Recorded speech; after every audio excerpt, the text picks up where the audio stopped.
CNBC just put out an article titled Mortgage Demand Climbs to the Highest Levels in 5 weeks after mortgage rates move lower. And the question now is, why are we seeing mortgage rates move lower? Because it's not like the Federal Reserve Bank has been cutting interest rates, and it's not like there's been this major change in the economy or the housing market. So why are mortgage rates moving lower? And that's why in this video, I want to go over a couple things. Number one, I want to go over what's impacting mortgage rates, that we understand why mortgage rates have been moving lower over the last month or so. And number two, I want to go over how this is going to impact the housing market. That way we can get a better understanding of what's going on in the housing market. So let me start by talking about mortgage rates and what's impacting mortgage rates, because there are two factors that impact mortgage rates. By the way, I'm in London right now doing a little bit of a podcast tour. That's why you have this background behind me. Two factors that influence mortgage rates. Number one is the federal funds rate, and number two are treasury yields. Let me start by talking about the federal funds rate, because this one's a little bit more simple to understand. The Federal Reserve Bank is the central bank of the United States, and they have the ability to set interest rates. Not your mortgage rate, but interest rate. What is that interest rate? This interest rate is called the federal funds rate, and this is the interest rates that banks charge each other when they lend each other money. You can think of it kind of like the wholesale price that banks have to pay to borrow money. If you go to Walmart today and you go buy watermelons, you're paying the retail price. Walmart is buying these watermelons from a farmer or from a supplier, and Walmart is paying the wholesale price.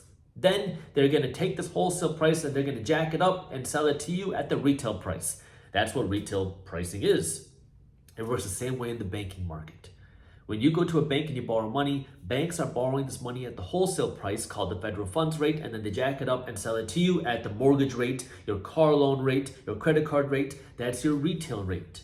And so now when the Federal Reserve Bank raises interest rates, that puts higher pressure on retail interest rates, things like mortgage rates.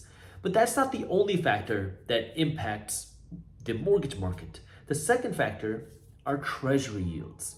And the treasury is a loan that somebody, you, me, banks, governments, it's a loan that anybody can make to the government, the United States government. These treasury yields are known as risk-free investments, because if you lend your money to the government will always pay you back unless they default. And so that's why it's considered a risk-free investment, because we assume that the government will never default because, well, the Federal Reserve Bank has the ability to print money out of thin air. So if the government really needs money, they can go and work with the Federal Reserve Bank to print money. I'm not saying that this doesn't have consequences. I'm just telling you how it works in the economic world. So the treasury yield are these risk-free returns. Now, I'm going to shift gears just a little bit to help you understand this with a little bit of a, let's call it an example/metaphor. If you had $100 in your pocket and you had two places where you can invest this money, investment number one is a guaranteed 5% return on your money with no risk at all. And option number two is a risky investment, not say a horribly risky, but a risky investment where you can get a 6.5% return on your money. Which one are you more likely to do? Now, there's no right or wrong, but with this 5% return, it's guaranteed. With the 6.5% return, it's not guaranteed. So now let's switch this example up a little bit. If you are a bank and you have millions or billions of dollars to invest, you have a couple options. You can lend this money to the United States government and get a guaranteed return, or you can lend this money to people, which is risky in the mortgage market, lend it to people to buy a home and maybe get your money back. Which one is going to need a higher return? Now, if you're a bank, you are going to need a higher return here by lending money to people because, well, this is more risky. If the government is giving you a risk-free return, you're not going to expect this higher return because it's guaranteed. Versus if I'm going to lend money to you, you're not as guaranteed to pay me back as the government, so I'm going to expect a higher return from you. And what we have been seeing happen, let's say a month ago and prior, is that treasury yields have been rising. The interest rates that the government was paying out up until about a month ago were rising. Why were they rising? Because we had worries of inflation, because a month ago and 2 months ago, we had inflation hotter than expected. You had more worries about the economy and all these things which kind of stemmed from the inflation issues. Well, in the most recent inflation report, inflation came in cooler than expected. And because of that, a lot of people's worries about the economy, inflation kind of went away. And that kind of cooled down treasury yields. Because when you're worried about inflation, you're worried about the dollar, you would demand a higher return from the United States government. Well, now, because of the last inflation report, which came in cooler than expected, you saw treasury yields fall. And because treasury yields have fallen, that allowed retail rates for interest rates, mortgage rates, and all that other stuff had some breathing room to fall as well. That's why over the last month, we have been seeing mortgage rates slowly fall downwards, even though the Federal Reserve Bank didn't cut rates, but because treasury yields were falling. So now, this brings me to the second question, which is, what does this mean for the housing market going forward in this year and next year? And before I answer that, I do want to let you know that if you are interested in understanding how to be a better investor, my team at Briefs Media put together an amazing ebook that you can download for free titled How to Build Wealth as an Investor. If you want to grab a copy of that ebook and read it for free, I got the link for you down in the description below. And it goes over things like how do you build your mindset as an investor, to how do you save your money, to how do you invest your money, what are the different ways that you can invest, how do you generate cash flow versus appreciation, how do you spend your money smartly, how do you earn more money smartly, and how do you protect your assets. There's a ton of value in this ebook, so if you want to get it, read it, and work on your financial education, that ebook is there for you down in the description, or you can go to briefs.co/ebook.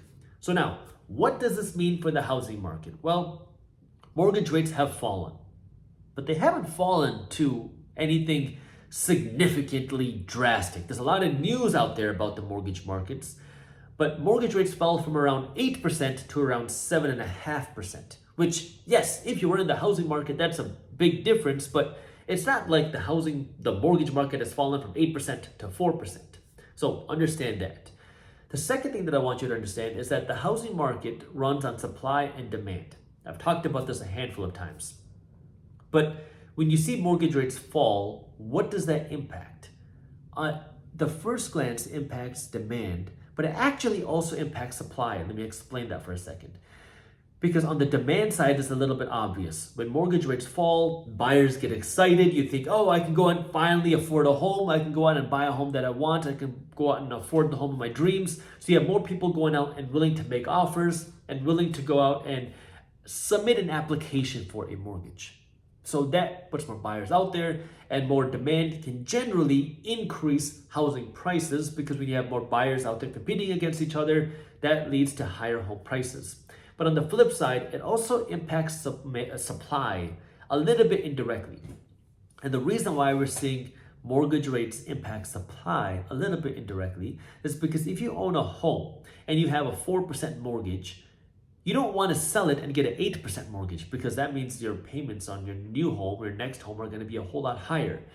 But if you could sell your home and maybe go to a 5 or 6% mortgage, then you're a little bit more likely to sell that home, because now you don't have the big drastic jump in mortgage rates. Now, are we seeing that shift in supply between an 8% and a 7.5% mortgage? We don't really have any data on this yet. But that's something that I want you to think about, because there's a lot of talks about the Federal Reserve Bank cutting interest rates next year. I'm not saying that the Federal Reserve Bank should cut interest rates next year. In fact, if you want my opinion, I don't think the Federal Reserve Bank should be cutting interest rates anytime soon. But what I think the Federal Reserve Bank should do isn't always what the Federal Reserve Bank will do. Because, well, 2024 is also an election year, and they want to make sure the economy looks good for the election year and all that other stuff. So if you do start to see more interest rate cuts, again, I don't know if the Federal Reserve Bank will do this or not, but if we do see more interest rate cuts, that could impact demand, but also impact supply. And we are in a time where supply shortages in the housing market are at some of the all-time lows we have ever seen, because people don't want to sell their homes because they don't want to go and pay double the mortgage rate than they have currently. Builders are not super confident in building homes because they don't know what the housing market is going to look like in 12 to 24 months. And the labor costs to build homes are also high. So you have all these issues kind of impacting the supply side, and mortgage rates are, well, one of the most sensitive to impacting demand. And so this is where we're now understanding that if the Fed does cut interest rates, if we do see mortgage rates continue to fall, Well, that could impact demand and maybe supply. But generally what we see is that it raises demand more than it raises supply, which could lead to higher home prices. Now, if the Federal Reserve Bank sticks to their word, which we don't know if they will, but if they stick to their word and they will continue to keep interest rates high and keep raising interest rates until inflation comes down to 2%, which that means they'll probably have to raise interest rates again. Again, that means the Federal Reserve Bank sticks to their word. I don't know if they'll do that. If they do that, that'll push mortgage rates higher. If that pushes mortgage rates higher, that's going to put more downward pressure on home prices. So when people try to predict which way home prices are going to go, you have to understand, well, you don't know what the Federal Reserve Bank is going to do. If the Fed sticks to their word, then they're probably going to keep interest rates high and maybe raise them some more. If the Fed doesn't stick to their word, then that would push home prices even higher because then you'd have more buyers hitting the market. So I want you to understand those kind of dynamics between demand and supply because there's a lot of factors that influence home prices. You gotta understand demand, you gotta understand supply. And right now, it's hard to influence supply without having major changes in our housing system.